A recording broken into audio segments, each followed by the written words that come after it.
Hello class 10th. So it's time to fill your examination form. So it's high time to select standard math or the basic math, right? And while choosing the standard or basic, you have a lot of confusions, right? Especially these four questions. What if you fail? What will be the difficulty level? What will be the choice in the future? What will be the syllabus of this standard or basic? So let's clear these confusions. Just think, if you fail, if you select standard math and if you fail, अगर आप standard math लेते हो और आप अगर fail हो जाते हो तो क्या होगा? देखो, आपने स्टैंडर्ड मैथ लिए, आप फेल हो जाते हो, तो आप क्या कर सकते हो? बेसिक के लिए अप्लाई कर सकते हो उसके बाद कंपार्ट में, एज अ कंपार्ट, ठीक है? यानी कि बेसिक का कंपार्ट दे करके आप फेल होने के बाद भी क्या कर सकते हो? बेसिक का एग्जाम, बेसिक को चूज कर सकते हो। रिमेंबर दिस, ठीक है? और अगर आपने बेसिक सेलेक्ट किया हुआ है, ठीक है, अगर आपने बेसिक सेलेक्ट किया है तो आपके पास कोई ऑप्शन नहीं है, तो बेसिक मैथ्स तो आपको एग्जाम कंपार्ट में देनी पड़ेगी। लेकिन स्टैंडर्ड में क्या आपके पास चॉइस हो जाती है, या तो आप स्टैंडर्ड का दो या फिर बेसिक का एग्जाम दो, तो ठीक है, तो फेल होने में तो ये बेनिफिट है इसमें। Next is what? Choice and options. In future कई बच्चों के दिमाग में ये कंफ्यूजन होता है कि in future what stream will be select if you select standard math और द बेसिक मैथ। देखो, चॉइस सिंपल है। अगर आप स्टैंडर्ड मैथ ले रहे हो तो इसका मतलब ये है कि आपका एक प्लस पॉइंट है। आप या तो मैथ्स ले लो, ठीक है, या फिर बायो ले लो, या फिर कोई अदर सब्जेक्ट ले लो। दैट्स योर विश स्टैंडर्ड के केस में, ठीक है? स्टैंडर्ड के केस में कोई आपके पास बाउंडेशंस नहीं है, ठीक है, आप कुछ भी सेलेक्ट कर सकते हो। That's your wish in future class 11th, ठीक है? लेकिन बेसिक वाले में, अगर आपने बेसिक मैथ से पास किया हुआ है और आपके रिजल्ट में लिखा हुआ है बेसिक मैथ्स, तो इसका मतलब ये है कि बेसिक मैथ्स में आप इन फ्यूचर में मैथ्स सब्जेक्ट को सेलेक्ट नहीं कर सकते। रिमेंबर दिस, ठीक है? समझ में आया? तो यानी कि क्या है, इन फ्यूचर में आप कोई भी सब्जेक्ट सेलेक्ट कर सकते हो बट मैथ्स नहीं कर सकते। Next, what will be the difficulty level? देखो, अकॉर्डिंग टू दिस 2019 एग्जाम, ठीक है, और उसमें जो एग्जाम आया हुआ था उसके अकॉर्डिंग अगर मैं बात करूं तो डिफिकल्टी लेवल दोनों का एक जैसा था, क्योंकि ये इसके प्रीवियस ईयर से ही ये स्टार्ट हुआ था।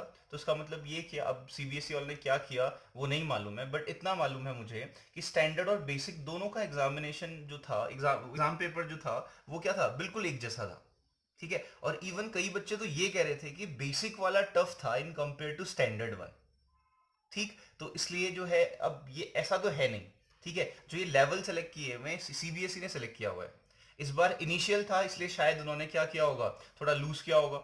लेकिन अब से जो एक एक जो,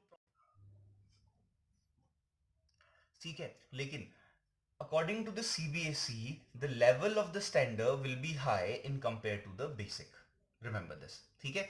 अब जैसे देखो, अब क्वेश्चन में डिफरेंस की भी बात करते हैं तो डिफिकल्टी लेवल तो ऐसे ही रहेगा, ठीक है? तो यानी कि स्टैंडर्ड में आपको ज्यादा सोचना पड़ेगा, रिमेंबर दिस। बेसिक में आपको क्या करना पड़ेगा? कम सोचना पड़ेगा, इतना ही डिफरेंस होगा। जैसे अब एग्जांपल है, अगर मैं बात करूं, देखो स्टैंडर्ड और बेसिक का सिंपल सा एग्जांपल है, एक छोटे से एग्जांपल में, एक बेसिक एडिशन के बेस पे मैं एग्जांपल देता हूं। देखो, इस छोटे से एग्जांपल को देख के समझते हैं। देखो, बेसिक वाले क्वेश्चन में एक समझ लो, एक linear equation, two linear equations है, मैंने केवल एक ही लिखी हुई है, ठीक है? टू लीनियर इक्वेशंस गिवन है, तुम्हें सॉल्व करने को बोला हुआ है, ठीक है? बेसिक वाले में डायरेक्टली लिखा हुआ है कि ये लीनियर इक्वेशन है, इसको सॉल्व करो, ठीक हो गया। लेकिन स्टैंडर्ड वाले में देखो, एक कॉम्प्लिकेटेड दिया हुआ है। अब तुम्हें क्या करना पड़ेगा? इस एक्स वाई को डिनोमिनेटर में लाना पड़ेगा, तो ये क्या हो जाएगा? 6x upon x Y plus क्या होगा? 3y upon x y is equal to what? 6 x cancel, y से y कैंसिल, अब जाके क्या बनाए? 6 upon y plus 3 upon x equal to 6। तो यानी कि यहाँ पे हमने क्या पढ़ना करना पड़ा? सोचना पड़ा, थोड़ा ज्यादा सोचना पड़ा in compare to the basic ones. तो यानी कि समझ लो यही डिफरेंस है, छोटा सा, एक छोटे से क्वेश्चन के एग्जांपल में समझाया मैंने कि क्या स्टैंडर्ड में क्या होगा, तुम्हें एक्स्ट्रा काम करना पड़ेगा, थोड़ा ज्यादा सोचना पड़ेगा in compare to the basic. Square given है, तुम्हें पूछा होगा A plus B whole square क्या होता है बेसिक वाले में, यानी कि क्या A square plus B square plus 2ab कर दिया तुमने, ठीक हो गया। एग्जाम्पल है, ऐसे क्वेश्चन आने वाले नहीं है। तो स्टैंडर्ड वाले में क्या है, तुम्हें कुछ ऐसे ही A plus B whole square के साथ साथ तुम्हें कहा होगा if A is equal to 3 B is equal to 5 apply the formula, ठीक है? तो यानी कि क्या है, यहाँ पे एक एक्स्ट्रा काम करना पड़ रहा है, यहाँ पे एक्स्ट्रा काम नहीं करना पड़ रहा है। तो ये क्या है? डायरेक्ट है, और ये क्या है? थोड़ा इनडायरेक्ट वे में भी क्वेश्चंस पूछे हुए। तो ये रहा तुम्हारा डिफिकल्टी लेवल।